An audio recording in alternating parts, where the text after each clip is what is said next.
Okay, we begin the Gemara today on the bottom of Daf Daled Amud Beis, the last two words. Going back to what it said in the Mishnah, Misaknin es kilkuli amayim shebereshus harabim. You're allowed to fix the water that there is in the Reshus harabim. If you have a pit of water and it got damaged, so that you're allowed to fix. So the Gemara explains what this means. So the Gemara, chatita in. If there is pebbles or whatever, dirt fell into this pit and you want to empty it out, so that is allowed. Chafira loy. However, to go ahead and dig this pit deeper, that's not allowed. Amar Rav Yaakov, Amar Rav Yochanan, but there's a qualification for this. Lo shanu ela she'ein rabim tzrichim lehem. The fact that we're saying that you're not allowed to dig the pit deeper, that's only if the rabbim, the public, doesn't need this for the water. If it's something that the rabbim needs, then afila chafira mutter. Even to dig this pit is also allowed. And this is what we said earlier. The Mishnah gives the rule that any time it's something that the rabbim needs, then even if it's a tirche, it's still allowed. But if the rabbim needs this pit, are you allowed to dig it? Mishari. And here the Gemara brings a braise that it seems to say that it's not allowed even for a rabbim. Tanya, we learned in a braise, you're allowed to clear out the pits or a cistern or the caves that store water in it, and it got full of pebbles and schmutz, so you're allowed to clear it out. Shel yachid, if this is from a private person, ve'ein tzarech loima shel rabbim, and needless to say that if it belongs to a rabbim, that you're also allowed to do this in Chol HaMoed. But ve'ein chayfrim beiris shichen u'mayris, but you're not allowed to dig a pit or a cistern or a cave that belongs to the public, and ve'ein tzarech loima shel yachid. And needless to say, if it belongs to the yachid. So here it seems to be saying very clearly that you're even not allowed to dig it, even if it belongs to a rabbin. So the Gemara, now my love, don't you think that what is this Braisa saying? B'she rabbin tzrichim lehem. Even if it's a case that this pit that belongs to the rabbin and they need it for the water, and nevertheless it says that you're not allowed to dig this in Chol HaMoed. So the Gemara answers, no. B'she ein rabbin tzrichim lehem. It's taka a pit that belongs to the rabbin, but it's a case where they have enough water, they don't need this, and therefore you're not allowed to do it. You're only allowed to dig for a pit of the rabbin if the rabbin needs it. But if they don't need it, so then it's okay, it's allowed. So now the Gemara analyzes this braisa further. So what are you saying? That this braisa is speaking about a case where you're digging and there's no immediate need for this now. So if so, the chvasa gabe yachid, just like you're saying, when it speaks about the rabbin. It's speaking about the rabbin that doesn't need this for now. So if so, similar in the Braisa when it speaks about a yachid, that this is a pit of a yachid, she'ein yachid tzarech lehem. That the yachid does not need to clean out this pit. He doesn't need this pit for now. And still, what does it say in this Braisa? That you're allowed to clear it out. Fragt the Gemara, chatita mishari. In a case where he doesn't even need it, b'chlal, are you able to say that for a yachid this would be allowed? Tanya, we learned in a different braise, beiris shichen u'mayres shel yachid, a pit and so on that belongs to a yachid, koinsin mayim l'soichad. So in this braise it says you're only allowed to gather, to bring and gather water inside this for this person that needs this water. Aval, the braise says, lo chaytitin ois on the Bach says you're not allowed to clear it out. V'lo shafen es kayem, you're not allowed to smooth out any cracks that it has. So here in this Braisa it clearly says Lo chaytitin, that you're not allowed to clear it out. And so if we said before in the previous Braisa that it's speaking about a case where the yachid does not need it, and there it says that you're not allowed to clear it out, right? So shel yachid, because he doesn't need it. So if there you're not allowed to clear it out. So how does it say over here? Over here again in the previous Braisa, and in the previous Braisa it says that when the yachid, even if the yachid does not need it, it says that you are allowed to clear it out. So what does it mean over here when it says lo chaytitin, that you're not allowed to clear it out? And then the Braisa says weiter v'shel rabbim, if this is a pit that belongs to the rabbim, so then chaytitin oisan, you're allowed to clear it out. V'shafen es etkeyan, you could smooth out any cracks it has. So what do you see over here? So Rashi explains, if we were to say that the previous Braisa is speaking about a case where there's a need, you need it now immediately. So then there would be no contradiction between these two brises. I would say the previous brise is talking about a case when you have a need. So therefore for the yachid, you're allowed to clear it out. This brise is speaking about a case where there's no need, and therefore it says loy chaytetin, that you're not allowed to clear it out. But since we said that in the previous brise you have no need either, so how are you going to answer the contradiction of these two brises? Why before did it say that you're allowed to clear it out for a yachid, and here it says you're not allowed to clear it out? So therefore the Gemara reverses this again. And the Gemara says, Ve'elam ai. So what are you going to say? What's the pshat in the previous braise? Over there it allows you to clear it out because it is something there's an immediate need. So if so, the chvasa gabi rabim. So similar when it speaks about in that first braise regarding the rabbim, it's speaking about when the rabbim needs this water, and still, what does it say? That you're not allowed to dig. You're not allowed to dig for the rabbim that needs this water. Is it forbidden if you need for the public the water to dig more that they should have water? And here the Gemara brings a third braise. But Vatanya, and it says in this braise here, you have a pit and so on that belongs to a yachid. You could gather water in there, and you could also clear it out. You're not allowed to smooth out any cracks it has. And you're not allowed. Over here means to dig deeper inside. That's what it means. And you're also not allowed to plaster it. And then it says in the Braise, Vishal Rabim. But if it belongs to the Rabbim, you are allowed to dig deeper in it. And you could plaster this pit as well. So what do you see over here? That regarding a Rabbim, Rabbi Yechanan was right. You're allowed to dig deeper in it if the Rabbim needs it. So now we have a contradiction b'negei to the rabbim of two brises. It's not just a question of Rabbi Yechanan, but there's two brises that are contradicting each other here. So therefore the Gemara elakashia ha kamaisa. So if so, from this brise, we have a question on the earlier brise, where there it says that even for the rabbim, you're not allowed to dig deeper in the pit. So therefore the Gemara goes back to the first brise that we quoted, and it says tritz hachi. You have to answer the first braise as follows. The assumption of the Gemara before was that the entire braise is all speaking about one case. Either the entire braise is speaking about when there's an immediate need for this, or the entire braise is speaking about when there's no immediate need. So now the Gemara will say we have to split the braise into two. And this is how you understand the braise. You're allowed to clear out a bayr that's for an individual if he has a need for it now.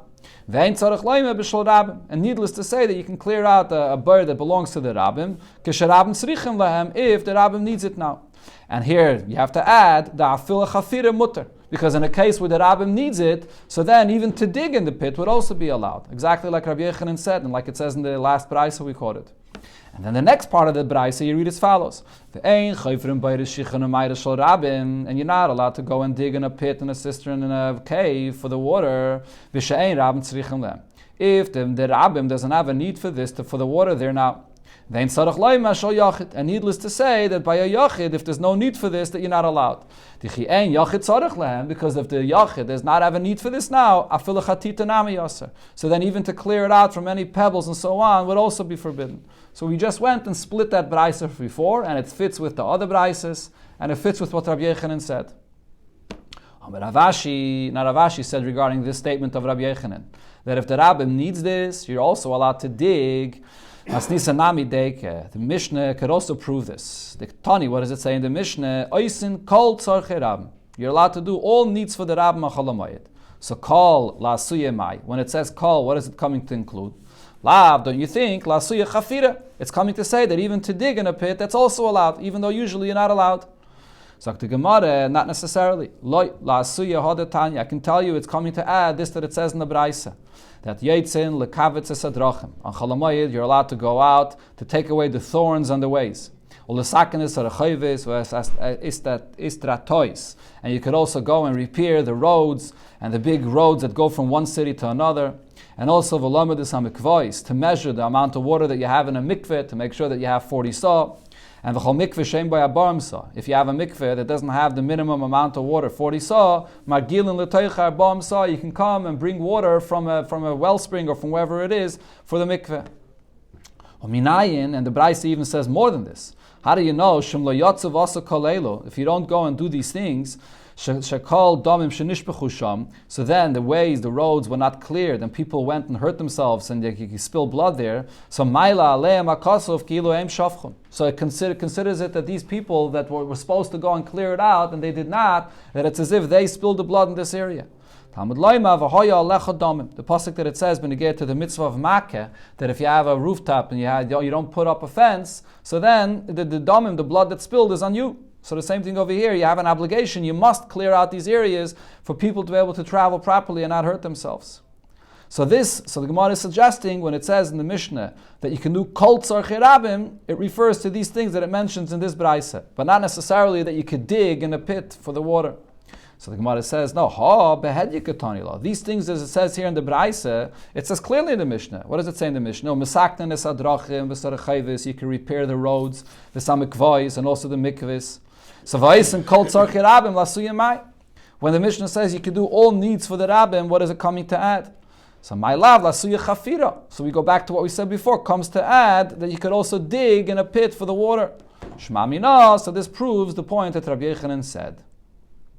The next thing it said in the Mishnah was mitzaynen es hakvaris. You can make markers for the places where there's kvaris, where people are buried, to know that a person that's tied or has truma with him or so on shouldn't go there. From where do I see a hint to this concept that you should be making a marker in a place where there's a cave? There's a pasuk that says, and he saw a bone of a person and he put there a marker. So pasuk in Yecheskel, so you see here this concept that you make a tzion. So before Yecheskel said this, so who said this? How do we know from before Yecheskel that there's such a concept that you're supposed to make a marker for a cave? So he asked him back, according to your question, I'll give you another example, which you also learn only from a later pasuk in Nach. This halacha that Rav Chisda said, this following halacha here, we did not learn it. Doesn't say it in the Torah, but midivri Yecheskel ben Buzi lamadnu. We learn it from a pasuk in Yecheskel. And what is this pasuk? That called ben Nechar, v'aralei v'aral basar lo yavi al mikdashi. A person that does not have a bris, as Rashi says, we're talking about someone that he can't make him a bris because his brothers passed away from a bris, so therefore he can't have a bris, but he's not allowed to come and serve in the Beis HaMikdash. So this doesn't say anywhere in a pasuk in Chumash. So you'll ask here the same question before Yecheskel said this. From where do we know that this is the case? Elo, the answer is Gemara Gemirila. They always had a tradition. They knew this halacha l'Moshe Sinai that he's not allowed to serve in the Beis Hamikdash. And then Yecheskel came and said this in a pasuk. So now you have also in a pasuk that it says so. So Hachanami, same regarding making a tzion and a kever. Gemara Gemirila. There was a tradition. They always knew that by a kever you have to have a tzion. And then Yecheskel said it clearly in a pasuk. Now the Gemara is going to bring a bunch of other psukim where you see this concept that you make a tzion for a kever. It says by a mitzayre that he should announce the fact that he's tameh. So what this means also is tumeh kairela va'imeres le'peroish, that the tumeh, when a place where there's tumeh, he has to announce and say, separate from me. So therefore also by a kever you have to put a tzion to know that you have to separate from there. That tumeh kaireloi va'imeres le'peroish, that the tumeh has to announce and say, separate from me. That's the limit from this pasuk. So the Gemara asks, but from this pasuk you learn something else. From this pasuk you learn the fact that you make a marker by a kever. And that from that pasuk you learn this, that it says in the Braisa that v'tamei yikra means tzarech leidia tzarei lerabim. You should let everyone know the pain that he's suffering, and then v'rabim v'akshim olavrachmim, so that the people should daven for him that he should be healed. So the Gemara answers, but imkain lichtoi v'tamei yikra. It could say just once that he should announce that he's tamei. My v'tamei tamei. Why does it say twice that he announces that he's tamei? Shamet mina tarti. So I learn out both regarding the mitzayre and regarding a kever that you have to put a marker. There's another pasuk and it says shouldn't put a stumbling block before a person that's blind. So the same thing over here, a person that has truma with him or he has to be tied, you don't want him to stumble and come to a place where there's a kever there. Rav Papa learns out from the pasuk, it says panu derech, that you should clear out the way for a person that's going, and he should know where he should go and where he shouldn't go. It's a continuation of that pasuk. Harimu michshel miderech ami. Take away a stumbling block from the way of my nation. Rabbi Shua berei Ravidi Omar. There's another pasuk that says, you should let people know the way that they can travel there. Rabbi Shua berei. Mazutra says, V'hizartem es b'nei Yisrael mitumasam. And you should separate Yidden from the Tumah by putting a marker by the cave. Rashi Omar, Shmartem es mishmarti. You should protect or keep the my mishmeres, which means asu mishmeres la mishmarti, that when the Eibishter tells you not to become tamei, so you have to put a guard up in order to not go there. Ravina Omar, Ravina says, there's a pasuk that says, V'som derech arenu b'yesha alakim. That the Eibishter makes a way for you to go, to show a way where you should go, which means that you should make a sign to know where you should go. On this pasuk, the Gemara brings another drasha. Amar Rabbi Yeshua ben Levi, Kol Hasham or Chaysav, a person that evaluates his ways. And Rashi says, Rashi brings the Mishnah in Pirkei Avos, a person evaluates the reward of a mitzvah against the loss of an avera to see what he's doing. So then Zayche v'roye b'yishuasa shel HaKadosh Baruch Hu. He'll merit and see the Eibishter to come and help him. Shenema v'som derech. That's you read it with a sin, but al tikri v'sam ela v'sham derech. A person that evaluates his ways, arenu b'yesh alakim. He'll see the help of the Eibishter. Rabbi Yanai havalei ahu talmida. Rabbi Yanai had a student, the chol yoyme have a makshele. Every day when he gave a shiur, he would ask him all kinds of questions. Gave him a hard time. B'Shabbata derigle, but then when it came on the Shabbos, on the Yom Tiv, lo yav a makshele. So when Rabbi Yanai gave a shiur, he didn't ask him all these questions. Why not? Because he was afraid that in such a case, where Rabbi Yanai is giving a more big, open, public shiur, Rabbi Yanai will get embarrassed if he won't be able to answer. So Kari Alei, Rabbi Yanai said about this student that Visham Derech, or Visham, you read it Visham Derech, he evaluates his ways, Arena B'yesh Alakim, will see the Eibishter saving him. So he evaluated that this is not the appropriate time to ask my Rebbe all these kinds of questions. Tana Rabbanon, and Abraisa we learned regarding... Huh? That what? That's Kula Farichas Yomim if you do ask questions. Okay, but you have to know when to ask questions. Oh, that story, that's been negated to the Rebbe, that he answered him again and again. Rapreda. Okay. Tana Rabbanon. So here the Gemara brings a Braisa B'chlal regarding this halacha of marking a kever. When, in what situation do you have to put up a marker? Aim at signing. You don't have to put up a marker. Loyal kazayis min ames. Not if all there is here is just a kazayis from a mace. V'loyal letzim kisayre, and not for a bone that's just as small as a barley. V'loyal dava she'enim etama boil, and not for anything where there is a tumah if you touch it or carry it, but there's no tumah of oil regarding this. And this is really what all these different cases in the Brais area is referring to. All these cases, the etzim kisayre and so on. So it makes you tumah if you touch it or carry it, but there's no tumah of oil if you create a roof over it, which is a tefach.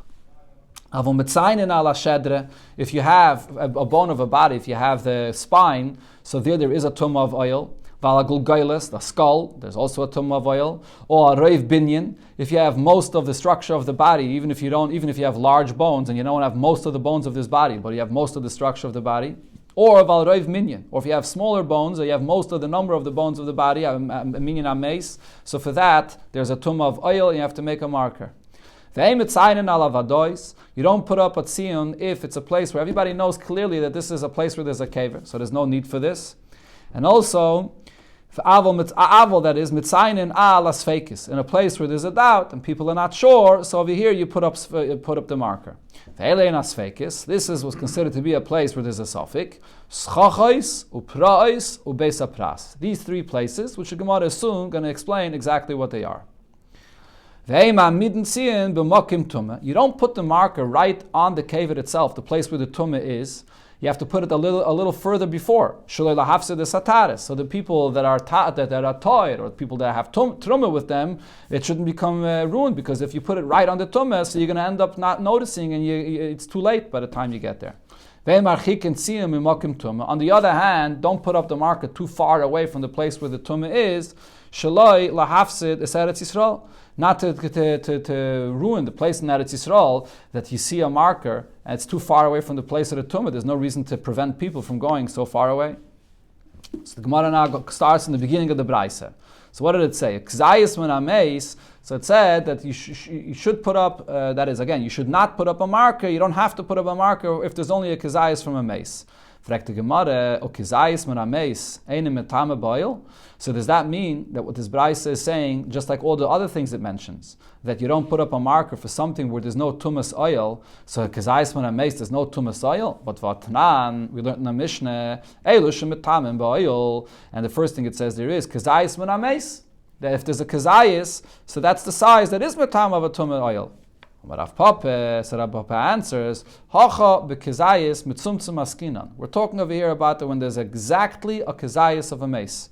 So the soif, what's going to happen in the end? Mechza chaser. This kazayis, if it's right now a kazayis, over a short period of time, it's going to be less than a kazayis. So therefore what we say is, mutiv, yisruel of truma kachim, lefisha, it's better not to put a marker there. And even a person with truma and kachim, you're going to have to then burn this truma and kachim that temporarily in this area will become tameh. Val yisrufu alav lo'ilam. And you shouldn't have this marker there, and people will think that this is an area that makes you tameh. And forever, when people will go there with truma and kachim, they're going to burn the truma and kachim that's there. And really, you don't have to, because this kazayis that was there over a short period of time definitely became less than a kazayis, and therefore you don't put a marker here. Then it said in the Braisa, ve'elen asfekis, what's considered to be a place where there's a suffix and you have to put a marker, schachais and prois, and then it said beis hapras also. So what are these? Schachais, so the area of schachais, ilon hamesach ala geder. So you have, ilon hamesach ala aretz. You have a tree and the branches are going over the ground. So you have, under one of the branches, you have a psak kever, and you don't know which branch this is. You don't know exactly where it is, so you have to put over there a marker by that area. Prois, avonim pruois, so this is the rocks that are in a wall that are not positioned in a wall equally, like the whole wall is in one, it's a protrusion of a rock. Hayetzis min ageda, that comes out of a wall, and you're not sure exactly where the cave it is, so over there you have to put a marker. Beis hapras, then it mentioned in the Braisa that there's a beis hapras. So what is a beis hapras? We learned in the Mishnah, achayrish es a kever, person had an area where there was a kever, and he went and plowed over that area. Hareyu oise beis hapras. The entire area is not called a beis hapras. It's a suffix that could be in this entire area, that could be a part of the body that was there, buried there. The kamehu oise. How much of the area is a beis hapras? Maloi meine meya ama. The size of the mina, which is the furrow that there is in the ground from the piece of metal that is used to plow the field, right? The plow, and it makes the dent in the ground in the size of 100 amas. 100 amas by 100 amas. That's the area of a beis hapras if you plow this area where there was a cave there. Fragt the Gemara, o beis hapras mi metame ba'oil, is a beis hapras area that it'll make a person tummy, and the tumah of oil applies here as well. Again, in this Braisa, it's telling you that you only have to put a tziyun, a marker, in a place where there's tumas oil. And it's saying for a beis hapras, you should put a marker there. So for a beis hapras, is there a tumah of oil? If a person has to walk through a beis hapras and he wants to remain tight, he has truma with him, or let's say he's going to the beis hamikdash to bring a carbon pesach, so what does he do? He has to blow in front of him, and he can walk this way as long as he can blow on the ground and he sees that there is no bones over there, and he can go. There's no tumah, so you see from this that there's no tumah of oil. If there's a tumah of oil, so then your body could create a oil over that area, even if the bones that are there are under the ground. Rav Yudah Abaram, he said, Mishmei Duolis Omar, he said, beis hapras shenidush, a beis hapras that people trampled over it already, toy. So that's tired for you to walk there if you don't see any the bones above the ground and you're not touching them or carrying them. So again, you see that there's no tumah of oil here. Rav Papa, so Rav Papa answers, Loikasha, this is not a question. Kan b'sodeh she'avad ba'kever. When you have a field that there was a kever in it and you don't know in which area of this field the kever is, that's a kind of beis hapras that there is a tumah of oil. Kan b'sodeh she'nechresh ba'kever, and then you have a field that there was a kever in it, but then it got plowed, and over there that kind of a beis hapras is not metam with tumah of oil. So the Gemara asks, "V'sadeh shenechresh ba'kever, a sadeh, a field that there's a kever that was in it and it was plowed, beis hapras karila, is that called a beis hapras?" So the Gemara says it's also called a Beis HaPras. And the Gemara brings a Mishnah that says this. Vatnam, we learned in the Mishnah, Shloisha Beis HaPrasin. There are 3 kinds of Beis HaPras. Sadeh shenevad ba kever, a field that there is a kever in it, and the location of the kever was lost. V'sadeh shenechresh ba kever, a field that there was a kever in it that got plowed. And zdei boichin, and also another field that's called a zdei boichin, which the Gemara explains right now. My zdei boichin, what does zdei boichin mean? Rav Yeshua bar Abba mishmei du'ula amar, so he said, a sadeh shemaftirim ba mesim. So if you have a mace that was brought from a different city, from a faraway place, and there was this area where they gave it over to the people of this city to take him, to bury him. So that area is called as Dei Boichin, that they've cried there. And this is an area where there's a concern that maybe there could be a limb of this body that was dropped over there. And the Gemara explains, why are we concerned about this? Avimi said, because they're carrying this coffin for such a long distance, so sometimes it could be a limb or something from this the body that fell into this area, and they gave up on it, and they didn't pay attention to this. And therefore this is an area that's also called a Beis HaPras. Okay, so what did we say over here? That there's a Beis HaPras that you have to put up a marker, and there's a Beis HaPras that you do not have to put up a marker. If it's a field that there's a kever in it and you don't know the location, then you have to put up a tzion. If it's a field that there's a charisha that they plowed in this area, then you don't have to put up a marker. Is it true that if it's an area that they just plowed it, so then you don't need to put a marker? But Vatanya in Abraisa we learned, you found a field that has a marker in it. Then you do a mativa, and you don't know what this marker is, exactly where this marker is showing on a kever or showing on a tumah. So yesh boi lonois, if there are trees in this field, b'yidua shenechresh ba kever. So then you know that the reason why there's a marker in this field is because there must have been a kever here that was plowed over. Because in a place of fields, for the purpose of in a place of trees, for the purpose of the trees, they usually plow the field to soften the ground for the trees to grow. Ein boi lonois, if there are no trees here, so then b'yidua shavet ba kever. So then this is probably not an area that was plowed. And the reason why there's a marker there is because somewhere here there's a kever and they don't know exactly where. If it's nechash, why don't you need a siman? So over here in this before we said that in a place where it's nechrash, we don't need a siman because there's no tumas oil. Anytime when there's no tumas oil, there could be bones over there of a dead body, but because there's no tumas oil, you don't need a tzion. You don't need to make a marker. Why not tumas oil? Why is not tumas oil? If you go over.